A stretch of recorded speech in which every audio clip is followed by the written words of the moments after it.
Eu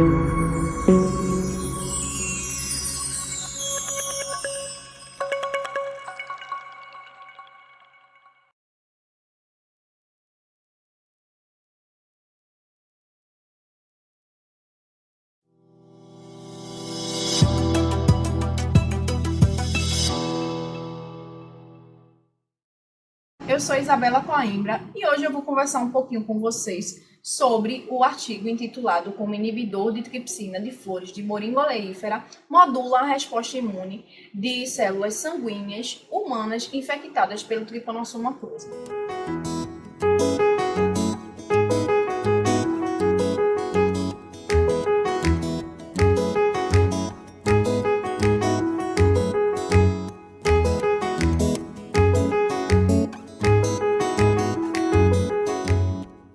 O Trypanosoma cruzi é o principal causador da doença de Chagas. A doença de Chagas é uma doença potencialmente letal, ocorre em países endêmicos da América Latina e também pode ser encontrada em países não endêmicos da América Latina, devido ao processo de migração. A doença de Chagas, ela comete anualmente cerca de 6 a 7 milhões de pessoas em todo o mundo, de acordo com a Organização Mundial de Saúde. E o principal causador da doença de Chagas, o Trypanosoma cruzi, ele possui 3 formas evolutivas de vida. A primeira delas é a forma epimastigota, que é encontrada no interior de insetos, que são os vetores dessa doença também, triatomíneos. E essa forma epimastigota é a forma replicativa. Também é encontrada na porção final do intestino dos insetos, a forma tripomastigota metacíclica. Já no hospedeiro vertebrado, as formas clinicamente relevantes são a tripomastigota sanguínea, que é encontrado livre na corrente sanguínea, e a mastigota, que é a forma replicativa que acomete as células, no caso é a forma intracelular.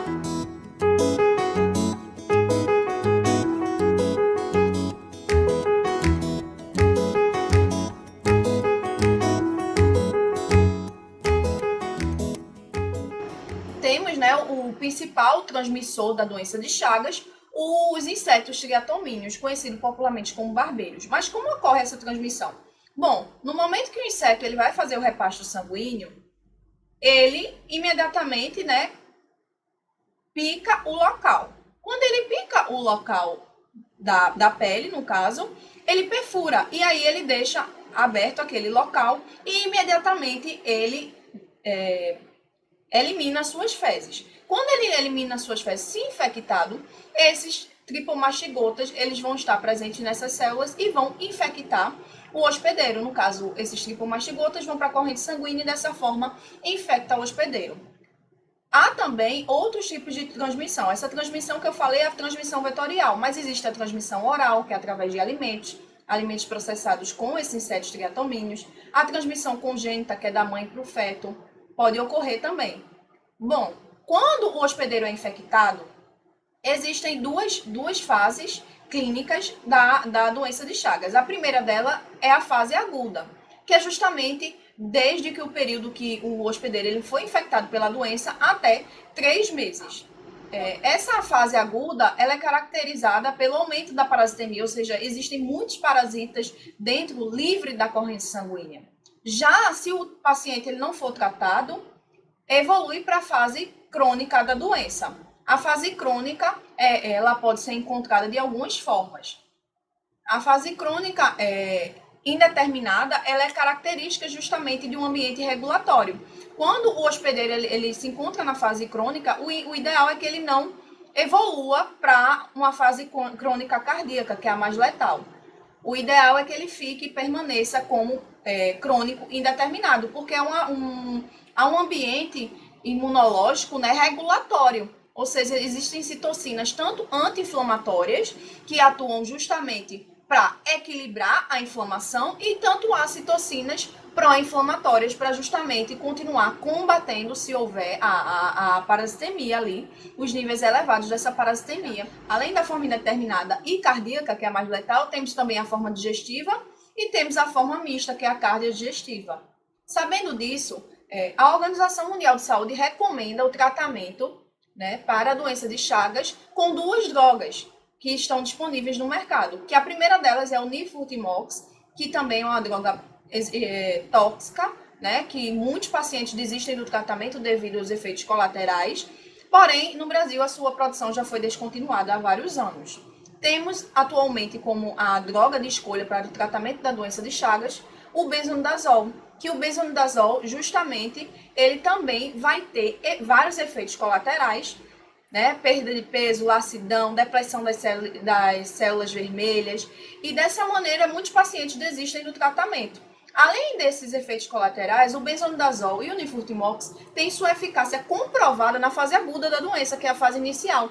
Porém, na fase crônica da doença, o benzonidazol não é muito tolerado, né? Ele não existem efeitos comprovados que auxiliem nessa fase crônica da doença, justamente que o indivíduo ele permaneça naquele quadro de crônico indeterminado. Então, a busca por novos compostos, novas alternativas, ela é extremamente estimulada. Então, compostos naturais podem vir justamente a agregar nesse sentido. E aí temos a planta, né, a moringa oleífera, e suas flores contêm um inibidor de protease, que é o MOFT, que é justamente ele que eu vou conversar um pouquinho com vocês hoje, que é uma proteína de mais ou menos 18 kilodaltos. E esse inibidor de protease já tem relatos na literatura mostrando que ele foi capaz de causar a mortalidade, né, dos parasitas tripomastigotas. E aí, dessa maneira, sabendo disso, né, essa importância aí da busca de novos fármacos, fomos investigar se ele, além de causar a mortalidade dos parasitas, ele poderia fazer algum tipo de modulação, modular de alguma maneira a resposta imunológica, né? Justamente visando aí a ação também do inibidor uma possível fase crônica, porque para uma fase aguda ele causava a mortalidade dos parasitas, tripomastigotas. Também há relatos na literatura referente ao inibidor de tripsina de flores de moringa oleífera não ser tóxico para células animais. Porém, não existiam, né, relatos referente à toxicidade em células humanas. Esse trabalho visou justamente isso, identificar, né, se o inibidor de tripsina de flores de moringa oleífera ele poderia ser tóxico para as células mononucleares de sangue periférico, que são os PBM6, que são células humanas sanguíneas. A gente verificou, né, que confirmou, no caso, que o inibidor realmente ele causava a mortalidade dos tripomastigotas, né, com a concentração de aproximadamente 43,5 microgramas por ml. Uma concentração baixa. Porém, fomos verificar se ele poderia causar esse dano a essas células humanas. Dessa forma, nós fomos investigar isso e verificamos que com 24, 72 horas e 120 horas, o inibidor de tripsina, né, ele não causou a mortalidade dessas células.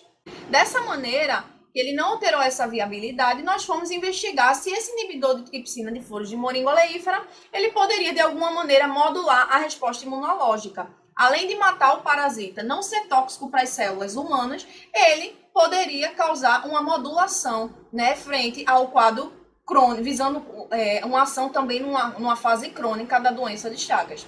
Nós verificamos que o inibidor de tripsina de flores de moringa oleífera, no caso o MOFT, ele foi capaz de liberar tanto citocinas pró-inflamatórias como TNF-alfa e também interleucina 10, porque justamente são interessantes essa liberação tanto de citocinas pró-inflamatórias quanto anti-inflamatórias para um tratamento, né, no caso, frente à fase crônica da doença, para que o paciente ele continue na forma indeterminada da doença, não evolua para uma forma cardíaca.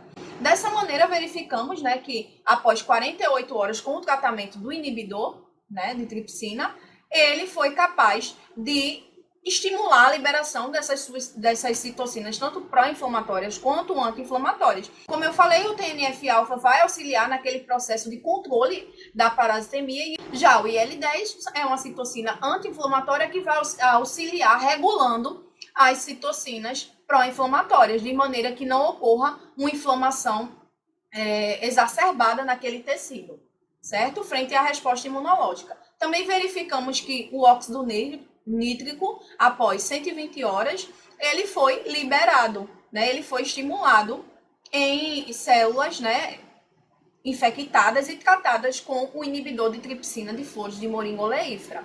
Dessa maneira, né, é importante também porque o óxido nítrico ele vai justamente atuar contra o processo ali de defesa contra o Trypanosoma cruzi. Então, o que foi interessante nesse artigo foi justamente que o inibidor de tripsina das flores de moringa oleífera, ele conseguiu, né,